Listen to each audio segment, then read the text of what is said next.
Gas cylinder சின்னத்தை பெறுவதில் ஒரு சிக்கல் இருந்தது. அந்த சிக்கல் என்பது நேற்று மாலையோடு முடிவுக்கு வந்தது என்றுதான் சொல்ல வேண்டியிருக்கிறது. ஏற்கனவே ரவி கருணாநாயக்க ஒரு கட்சியை வைத்திருந்தார், புதிய ஜனநாயக முன்னணி என்கின்ற கட்சி. அந்த கட்சியினுடைய சின்னமாக அன்னம் சின்னம் இருந்து வந்தது. இப்போது அந்த அன்னம் சின்னத்தை கேஸ் சிலிண்டர் சின்னமாக மாற்றி தருமாறு 2-3 நாட்களுக்கு முன்னர் ரவி கருணாநாயக்க தேர்தல் ஆணைக்குழுவிடம் ஒரு வேண்டுகோளை விடுத்திருந்தார். அந்த வேண்டுகோளை தேர்தல் ஆணைக்குழு என்பது பரிசீலித்து நேற்று மாலை கேஸ் சிலிண்டர் சின்னம் அவர்களுக்கு வழங்கப்பட்டிருக்கிறது. இருந்தாலும் இன்னும் இதுவரைக்கும் கிடைத்த தகவலின் அடிப்படையிலே இறுதி தீர்மானம் கேஸ் சிலிண்டரில் செல்வதா இல்லையா என்கிற அந்த இறுதி தீர்மானம் என்பது இன்னும் எடுக்கப்படவில்லை. இன்று மாலை கூட ரணில் விக்ரமசிங்கனுடைய தலைமையிலே அவரோடு சேர்ந்து கொண்ட அத்தனை கூட்டணியினரையும் சேர்த்தான ஒரு கூட்டம் ஒன்று இன்று மாலை நடந்திருக்கிறது. அதில் எடுக்கப்பட்ட முடிவுகள் குறித்து இதுவரைக்கும் நாங்கள் இந்த வீடியோவை பதிவு செய்கின்ற இந்த நேரத்தில் வரைக்கும் அது குறித்தான தகவல்கள் வரவில்லை.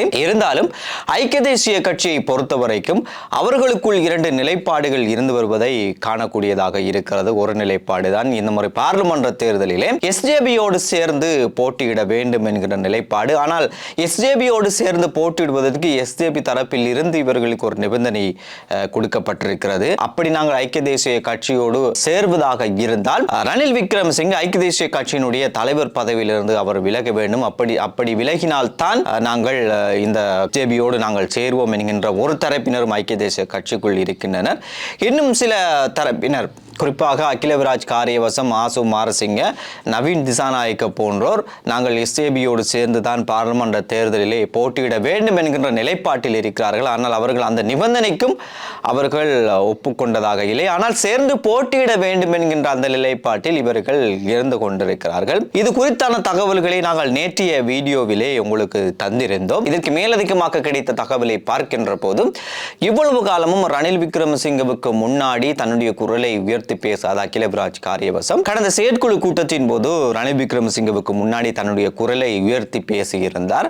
அதாவது தான் எஸ்ஜேபியோடு சேர போகிறேன் என்று அவதூறு செய்திகளை பரப்புவதற்காக எங்களுக்குள்ளே இருக்கின்ற ஒருவருக்கு 20 லட்சம் ரூபாய் பணம் கொடுக்கப்பட்டிருக்கிறது அப்படி என்கின்ற அந்த தகவலை ரணில் விக்ரமசிங்கவிடம் அவர் சொல்லி இருக்கிறார். இதை கேட்ட ரணில் விக்ரமசிங்கே அப்படி என்றால் அவருடைய பெயரை சொல்லுங்கள் இந்த இடத்திலே என்று கேட்க அதற்கு அவருடைய பெயரை அகிலவிராஜ் காரியவசம் அந்த இடத்திலே சொல்லவில்லையாம். இவ்வாறு இந்த செயற்குழுவில் பங்கு பற்றிய பெரும்பாலானவர்களின் தீர்மானமாக இருப்பதுதான் எப்படியாவது இந்த முறை பாராளுமன்ற தேர்தலிலே கேஸ் சிலிண்டர் சின்னத்தை எடுத்துவிட வேண்டும், அந்த சின்னத்தில் போட்டியிட வேண்டும் என்கின்ற நிலைப்பாட்டை தான் பெரும்பாலானவர்கள் இருந்திருக்கிறார்கள். கேஸ் சிலிண்டருடைய கதை இப்படி இருக்கின்ற போது அலி சப்ரி ரஹீம் இந்த முறை பாராளுமன்ற தேர்தலிலே சுயேட்சையாக போட்டியிடுவதற்கு தீர்மானித்திருக்கிறாராம். இவர் இந்த முறை எப்படியாவது புத்தளத்திலே 2க்கும் மேற்பட்ட, குறிப்பாக 3 சிறுபான்மை பிரதிநிதித்துவத்தை பாராளுமன்றத்துக்கு கொண்டு செல்ல வேண்டும் என்கின்ற அந்த நோக்கத்தில் இப்போது அவர்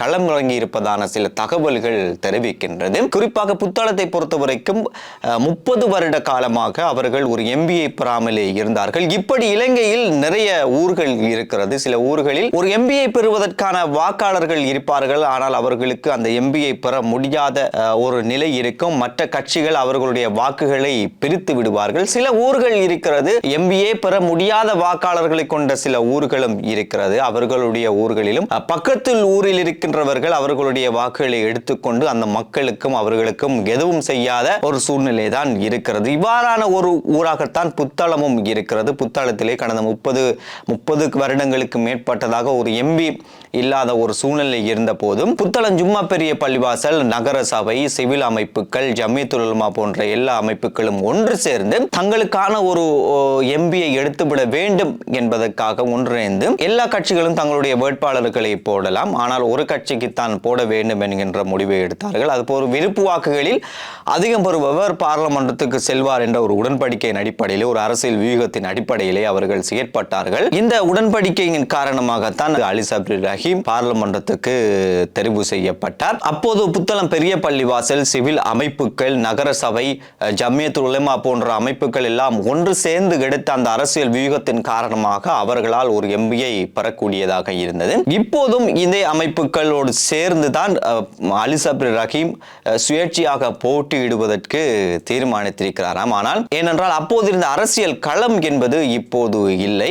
குறிப்பாக தேசிய மக்கள் சக்தியினுடைய இந்த வளர்ச்சி என்பது புத்தளத்திலே அதிகமாக இருக்கிறது. எனவே இந்த முறை பாராளுமன்ற தேர்தல் என்பது புத்தளத்தை பொறுத்த வரைக்கும் ஒரு கடுமையான ஒரு போட்டி மிக்க ஒரு தேர்தலாகவே இருக்க போகிறது. பலமுனை போட்டிகள் இதற்குள் இருக்கிறது. எனவே இதற்குள் இருந்து ஒரு எம்பி வர வேண்டும் என்றால் அவர் கடுமையாக இறங்கி ஒரு பெரிய ஒரு அரசியல் விளையாட்டை விளையாட வேண்டும். அப்படி விளையாடினால் மாத்திரம்தான் அவர் புத்தளத்தில் ஒரு எம்பியை பெறக்கூடியதாக இருக்கும். அந்த எம்பியை அலி சப்ரி ரஹீம் பெறுவாரா என்கின்ற ஒரு கேள்வி இருக்கிறது. அவருடைய அரசியல் விளையாட்டு எப்படி இருக்க போகிறது என்பதை பொறுத்துத்தான் அவருடைய வெற்றி தோல்வி என்பது தங்கி இருக்கிறது. இதற்கிடையில் ஹிருணிகா பிரேமச்சந்திரவுக்கு எதிராக எஸ்ஏபிக்குள்ளே இப்போது சிலர் செயற்பட்டு வருவதாக தெரிகிறது. குறிப்பாக ஹிருணிகா பிரேமச்சந்திரவுக்கு பதிலாக அசாந்த் திலகரத்னவினுடைய மனைவியை போடுவதற்கான முன்னெடுப்புகள் சென்று கொண்டிருப்பதாக பேசப்படுகிறது. இதில் இருக்கின்ற உண்மை பொய் எது என்று தெரியவில்லை.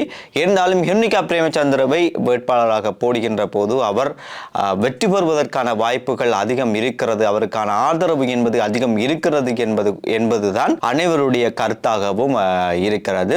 ஹரின் பெர்னாண்டோ பொறுத்தவரைக்கும் அவர் மீண்டும் பதுளையிலே கேட்பதற்கான முயற்சிகளில் அவர் ஈடுபட்டு வருவதான ஒரு தகவலும் இருக்கிறது. எப்படியோ இந்த முறை இளைஞனுடைய அரசியல் வரைபடம் என்பது மாற்றி எழுதப்பட்டிருக்கிறது.